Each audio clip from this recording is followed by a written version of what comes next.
మీకు డైలీ ఎలా ఉంటే ఇప్పుడు భిక్షాటనకి వెళ్తారు, సో ఒక రోజు ఉంటుంది ఒక రోజు ఉండదు, సో నెక్స్ట్ ఆప్షన్ ఇలా ఏమి ఎంచుకుంటారు నెక్స్ట్ ఆప్షన్ గా? ఇంకేంది, ఒకటి భిక్షాటన లేదా సెక్స్ వర్క్. ఓకే, రెండు పక్కా అంటారు. సో చాలా మంది మరి మొత్తం భిక్షాట కన్నా ఎక్కువ ఇప్పుడు బయట ఎట్లుందంటే ఒక ట్రాన్స్ పోయింది అనుకో, సో తను సెక్స్ వర్క్ తను జాబ్ చేసినా ఏం చేసినా ఒక డిఫరెంట్ మైండ్ సెట్ తో చూస్తారు. సో అలాంటి వాళ్ళ కోసం మీరు చెప్పాలంటే ఏం చెప్తాను? ఇంకా సొసైటీ మారాల్సింది సొసైటీ అని నేను చెప్తా. ఇప్పుడు ఒక మనిషిలాగా చూస్తుంటే, నన్ను కూడా ఒక మనిషిలాగా ఆదరించుంటే కనుక నేను ఇప్పుడు చీర కట్టుకొని మీ దగ్గర వచ్చి భిక్షాటన చేస్తూ చప్పట్టు కొట్టాల్సిన పరిస్థితి నాకెందుకు వచ్చినట్టుంటే, అరే నువ్వు చెక్క 5.5 అంటే నేను ఎవరికి అన్యాయం చేయలేను, కానీ నన్ను ఎందుకు నిందిస్తుంది సమాజం? నన్ను ఎందుకు యాక్సెప్ట్ చేయట్లేదు? నేను ఏ పాపం చేయలేను కదా. నేను ఎవరినైతే అందరిలాగా నేను మానభంగాలు చేసి రేపులు చేసి బీర్లు దాగి సిగరెట్లు దాగి నేను ఇబ్బంది అయితే పెట్టట్లేదు కదా ఎవరిని. అలాంటప్పుడు నన్ను ఎందుకు యాక్సెప్ట్ చేయట్లేదు ఈ సమాజం? నన్ను యాక్సెప్ట్ చేస్తుంటే కనుక నా గనక అందరితో ఒక స్త్రీకి కావాల్సిన హక్కులు, ఒక పురుషుడికి కావాల్సిన హక్కులు నాకుంటే కనుక నేను రోడ్ల పడాల్సిన పరిస్థితి నాకెందుకు వచ్చినుండే? నేనెందుకు అడుగుతుంటే? ఇలాంటి ఎందుకు ఆలోచించారు సమాజం? ఇప్పుడు సెక్స్ వర్క్ చేస్తున్నారంటే అబ్బాయిలు మా దగ్గరకు వస్తారు కాబట్టి మా వాళ్ళు రోడ్ల పైన ఉంటున్నారు. మీరు మా దగ్గరకు రావడం వల్లే కదా మా వాళ్ళు రోడ్డు పైన ఉన్నారు. మీరు రాకపోతే మా వాళ్ళ రోడ్డు పైన మాకేం పని? మేము ఎందుకు ఉంటాం రోడ్ల పైన? అదే మరి మా వాళ్ళు పోయినప్పుడు మీ వాళ్ళ వద్దని చెప్తే అయిపోతారు కదా ఎవరు? అబ్బాయిలు. నాకు ఆప్షన్ ఏముంది? అదే మీ ఆప్షన్, అది మీకు డ్యూటీ అయిపోయింది. అది ఎలా డ్యూటీ అయిపోయింది అంటే ఇప్పుడు భిక్షాటన లేకుంటే మీ సెక్స్ వర్క్. సో మీరు ఒక ప్రొఫెషన్ లాగా వాడుతున్నారు దాన్ని. ప్రొఫెషన్ అబ్బాయి చేసి తప్ప అంటున్నాను నేను. అది వృత్తి అయిపోయింది కదబ్బా. అత్యున్నత న్యాయస్థానం సుప్రీంకోర్టే సెక్స్ వర్క్ ఒక వృత్తి అంటే ఇప్పుడు మీరు ఒప్పుకుంటున్నారు? అయితే బరాబర్ ఒప్పుకుంటారు. నా కమిటీ తరఫు ఇప్పుడు నా పర్సనల్ కాకుండా నా కమిటీ కోసం మాట్లాడుతున్నాను నేను. కంపల్సరీ ఒప్పుకుంటాను నేను పక్క. అంతేందుకు ఇప్పుడు కాల్ బాయ్స్ అని చెప్పున్నారు, కాల్ గర్ల్స్ అని చెప్పున్నారు. ఇప్పుడు ట్రాన్స్ అంటే ఏమైంది? ఒక మగవాడే సెక్స్ వర్క్ చేస్తున్నప్పుడు, ఒక ఆడది సెక్స్ వర్క్ చేస్తున్నప్పుడు, అలాంటప్పుడు మీరే అంటున్నారు మాకు ప్రాపర్ రెస్పాన్స్ లేదు, ప్రాపర్ జాబులు లేవు, అందుకోసమే మీ సెక్స్ వర్క్ చేస్తున్నామని. అవును. సో అలాంటి మీరే రోడ్లపైకి వచ్చి జాబులు అప్లై చేస్తే మీరు రిజెక్ట్ చేసి అప్పుడు మాట్లాడారు. మీరు రిజెక్ట్ చేస్తున్నారు కదా, చేశారు కదా, ఇంతకుముందు చేశారు కదా, ఇప్పుడు అంటున్నారు ప్రజెంట్ అంటే. అరే నేను చెప్తున్నా కదా, 2 months బ్యాక్ బోర్డ్ ఫామ్ చేశారు. అప్పుడు మమ్మల్ని యాక్సెప్ట్ చేస్తుంది. అన్ని సిస్టమ్లు యాక్సెప్ట్ చేయట్లేదు, ఎక్కడో ఒక దగ్గర యాక్సెప్ట్ చేస్తుంది. ఇప్పుడు ప్రతి దగ్గర ఒక స్త్రీ పురుషుడు అని చెప్పి ఉంది, కానీ ఒక ట్రాన్స్జెండర్ ఉందా ఎక్కడైనా? ఆ కాలం ఉందా అసలు? ఎక్కడ ఉంది? ఎక్కడో కొన్ని ఒక 100 అప్లికేషన్స్ తీసుకుంటే అందులో 1-2 అంతే, అంతకుమించి ఇంకేం లేవు. సో మరి మా ఛానల్ నుంచి మీరు గవర్నమెంట్ ప్రశ్నించాలంటే ఏమని అడుగుతారు? 2 months బ్యాక్ ఎప్పుడైతే బోర్డు ఫామ్ చేసిందో అది చేయాల్సింది చాలా ఫాస్ట్ గా చేయాల్సింది, కానీ చాలా లేట్ అయిపోయింది. ఇప్పుడు మా కమ్యూనిటీ వాళ్ళు పుట్టగొడుగుల్లాగా పుట్టుకొస్తున్నారు అన్నమాట. ఇప్పుడు ఇంతకు ముందు తీసుకుంటే గనక చాలా తక్కువ మంది అయిపోయారు. సో ఇప్పుడు చాలా ఎక్కువ అయిపోతున్నారు అన్నమాట. ఆకలి కోసం మా దగ్గరనే మాకు ఆకలి పోరాటాలు అవుతున్నాయి అన్నమాట. ఆధిపత్య పోర్లు ఎక్కువైపోతున్నాయి, ఆకలి పోరాటం ఎక్కువైపోతుంది. కాబట్టి మా వాళ్ళ వల్ల సమాజానికి ఇబ్బంది కలుగుతుంది అని చెప్పి మా మీద ఒక ట్యాగ్ వేసేసేస్తారు. మా పైన విపరీతమైన వ్యతిరేకత మొదలైపోయింది అన్నమాట. సో చాలా మంది బయటికి ట్రాఫిక్ దగ్గరికి వెళ్ళినా కానీ, సో ఏదైనా ఫంక్షన్స్ అయినా కానీ మెయిన్గా ట్రాన్స్లు వస్తారని చెప్పి భయపడుతారు. ఆ ఫంక్షన్ ఖర్చేమో కానీ ట్రాన్స్ల కోసం అయితే చాలా మంది భయపడుతారు. ఎందుకంటే నేను రీసెంట్గా ఫంక్షన్లో కూడా విన్నాను అనమాట. సో అది మేము ఇంకోటి ఏంటంటే మీరు ఫోర్స్ ఎక్కువ చేస్తారు. సో నాకు 50,000 కావాలి, నాకు ₹1,00,000 కావాలి అని. సో ఎందుకు అలా అంటున్నారు? వాళ్ళు ప్రేమతో ఎంతమంది ఇస్తారు. సో అందరిని అడుగుతున్నాను ఈ క్వశ్చన్, వాళ్ళ తరఫు నుంచి నేను అడుగుతున్నా. ఒక దగ్గరికి వెళ్ళిన తర్వాత ఇప్పుడు నేను భిక్షాటన చేసేదాన్ని కాబట్టి నాకు ఏమైనా ముద్ర పడిపోయింది అన్నమాట. ఇప్పుడు ఏమని, ట్రాన్స్జెండర్స్ దౌర్జన్యం చేస్తారు, డిమాండ్ చేస్తారు అనే ఒక మంచి ముద్ర వేసేస్తారన్నమాట.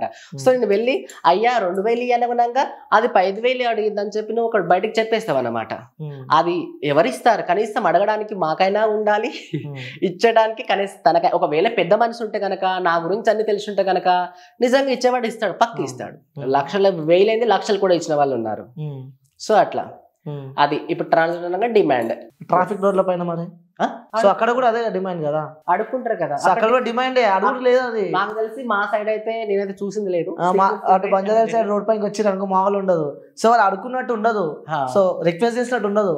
సో ఇవ్వకుండా తిట్టడం కానీ, సో రోడ్ల పైన జనాన్ని ఇబ్బంది పెట్టడం కానీ, సో అలాంటివి చేస్తున్నారు. సో వాళ్ళని కొట్టడం కానీ, వాళ్ళని తిట్టుకుంటూ పోవడం కానీ, కొట్టడం ఇన్ ద సెన్స్ ఇట్లా వాళ్ళ మీద ఇట్లా చేయి పెట్టడం కానీ, తిట్టుకుంటూ పోవడం కానీ, ఇలాంటి నేనే చాలా చూసిన రోడ్ల పైన. చేయి పెట్టమని చెప్పి మీరే అడుగుతారు. అది చేయి పెట్టడం బరాబర్ పెడతాం భయ్, బ్లెస్సింగ్ చేస్తాము. అది నువ్వు కవర్ చేస్తున్నారు. పైసలు ఇస్తే బ్లెస్సింగ్స్, అవును, ఇవ్వకుండా తిట్టుకుంటూ పోతారు. అది తిట్టుకుంటూ అందరు కాంటారు కదా అట్లా. ఇప్పుడు 100 మంది తీసుకుంటే ఎవడొక్కడు 10 మందో 5 మందో ఉంటారు. సో ఇంకోటి ఇప్పుడు ఇట్లా ట్రాన్స్లు కాకుండా కూడా ఇంకొకరు. సో వాళ్ళు అబ్బాయిలో ఉంటారు కానీ చెప్పి పైసల కోసం బయటకు వచ్చి రోడ్లపైకి వచ్చి ఇట్లా మీ అట్లా ట్రాన్స్ లాగా మారి సో మీ ఇమేజ్ ఏమన్నా డ్యామేజ్ చేస్తున్నారు అనుకోవచ్చు. అది ఖచ్చితంగా చేస్తున్నారు కదా. ఇప్పుడు చాలా ఎక్కువైపోయింది అది కూడా. మాతో పాటు వాళ్ళు బరాబర్ పోటీకి పోటీ ఉన్నారన్నమాట. సో వాళ్ళకు భార్య పిల్లలు ఉంటారు, వాళ్ళు తలపైన వాళ్ళకు జుట్టు ఉండదు, కనీసం వాళ్ళు విగ్గులు కూడా పెట్టుకోరు అన్నమాట. క్లీన్ షేవ్ చేసుకొని బయలుదేరుతారు. మాకన్నా మంచిగా దాతలకు అడుగుతారు, వాళ్ళు బొట్లు పెడతారు, రకరకాలుగా వాళ్ళ అంటే వేసేస్తారు అన్నమాట వాళ్ళకి. సో ఆటోమేటిక్ గా ఇచ్చే దాత ఎవరైతే ఉన్నారో వాళ్ళ మాటలకు ఈజీగా నమ్మేస్తారు. కొందరు వాళ్ళు ఏమని చేస్తారంటే పాకెట్ లాగేసుకొని పోతారు. ఇప్పుడు డబ్బులు ఇవ్వడానికి దాత డబ్బులు తీస్తున్న వెంటనే పాకెట్ లాగేసుకొని పారిపోయిన వాళ్ళు చాలా మంది ఉంటారు.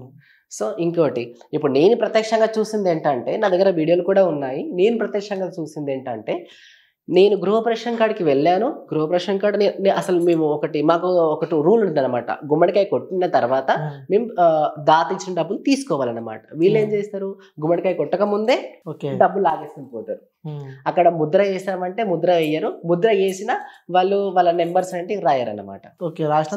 ఇప్పుడు నా కళ్ళతో నేను చూస్తున్నాను ఏంటంటే, దాత ఎప్పుడైతే అసలు కనీసం ఆయన గుమ్మడికాయ కూడా కొట్టలేడు, వీళ్ళు పోయారు, దాతకు అడ్డం నిలబడిపోయారు, దాత ఉన్న పాకెట్లో చేయి పెడుతున్నారు ఎవరు, ఈ నకిలీ వాళ్ళు. అప్పుడు నేను ఏం చెయ్యాలి, వాళ్ళు 4 members ఉన్నారు, మేము 2 ఉన్నాము, ఏం చేయాలి? ఒకవేళ నేను ఎదురు తిరిగానే అనుకో, ఇంకేమైనా ఉందా, ఆడలకంచి రాడ్లు తీసేస్తాడు. ఇంకా రాడ్లు ఉంటాయి, బ్లేడ్లు ఉంటాయి, వేసేసి వెళ్ళిపోతాడు. ఇంకా నేను ఎవరికి చెప్పుకోవాలి అప్పుడు? ఏం చేసారు ఆ టైంలో? మరి నువ్వు ఏం చేయాలి, ఇంకేం చేస్తాం, గప్చుకు వచ్చేది. మరి మీ వాళ్ళందరూ యాక్షన్ తీసుకోవచ్చు కదా దీనిపైన? ఎన్నిసార్లు యాక్షన్ తీసుకోవాలి? తీసుకున్నారు. దీనికి బెస్ట్ ఎగ్జాంపుల్ చెప్పానా నేను, ఇక్కడనే అల్కాపూర్ సిగ్నల్ కాడ మా అమ్మాయి రోజువారీ బస్తీ ఆడుకుంటుంది అన్నమాట. సో ఒక అబ్బాయి అయి ఉండి తన వేషధారణ మాలాగా వేసుకొని వచ్చి తను షాప్స్ అడుక్కుంటున్నాడు. ఎన్నిసార్లు చెప్పాను, 3-4 times చెప్పాను. ఆ అబ్బాయి అట్లాగే వచ్చాడు. లాస్ట్కి ఏం చేశాను, నేను వెళ్ళాను. నాకే ఇవ్వడానికి వీళ్ళు ఒప్పుకోవట్లేదు. ఆ 10 మాటలు తిడుతున్నారు, 10 రూపాయలు ఇస్తున్నారు, నేనే తంటాల పడుతున్నా, నాకు పోటీగా నువ్వెందుకురా నాయన అని చెప్పి నేను గోల పెట్టుకున్నా. ఇప్పుడు వారికి అందరికి చూపించాలి కదా. ఇప్పుడు నా పరువు ప్రతి ఒక్కరు ట్రాన్స్జెండర్ ఇబ్బంది పెడుతున్నారు అన్నప్పుడు ఈ నకిలీ వాడిని కూడా ఈ సమాజానికి చూపించాలి కదా నేను. అలాంటప్పుడు ఏం చేశాను నేను, నువ్వు మొగోడివా, ఆడదానివా, లేకపోతే ఇంకేమైనా నువ్వు కరెక్ట్ చెప్పు అని చెప్పి నేను రోడ్లు ఇలా పెట్టాను నేను. అప్పుడు ఏం చెప్పాడు, ఒక పోలీస్ వచ్చాడు, ఏంటి నీ దాదాగిరి, అసలు ఇక్కడ ఏం చేస్తున్నావు, చట్టాన్ని చేతులకు నువ్వు ఎట్లా తీసుకుంటావు, ఏంటి న్యూసెన్స్? ఎస్ నన్ను అన్నాడు. సార్ నేను ట్రాన్స్జెండర్ని, నేను రోజు భిక్షాటన ఇదే బస్తీలో అడుక్కుంటాను, కానీ తను వచ్చి నాకు పోటీ కడుతుంది, తను అసలు మా ట్రాన్స్జెండర్ కాదు, తను ఒక అబ్బాయి అని చెప్పాను. వాడి బతుకు వాడిది, నీ బతుకు నీది, నువ్వెవరు చెప్పడానికి, నువ్వెట్లా జడ్జ్ చేస్తావు వాడి కోసం అని చెప్పి నన్ను క్వశ్చన్ వేసాడు అన్నమాట. అప్పుడు నాకేముంది, ఇంకా ఏముంది, ఇంకేం చెప్పలేదు. సో మీ వాళ్ళకి చెప్పి కానీ అందరు కలిసి వెళ్ళి మాట్లాడడం కానీ ఇలాంటివి ఏం చెప్పాను. అప్పటి వరకు ఎదిరించాను, తిట్టాను, పోయాడు. ఇంకా ఈ సమాజాన్ని వదిలిపెట్టేసినారు, ఇక వచ్చేటోళ్ళు రాని పోయేటోళ్ళు పోనీ అనుకుంటారు అట్లా. సో ఇప్పుడు ఎలా ఉంది లైఫ్? Not bad. ఎలా నడుస్తుంది day by day life? Critical గానే ఉంది.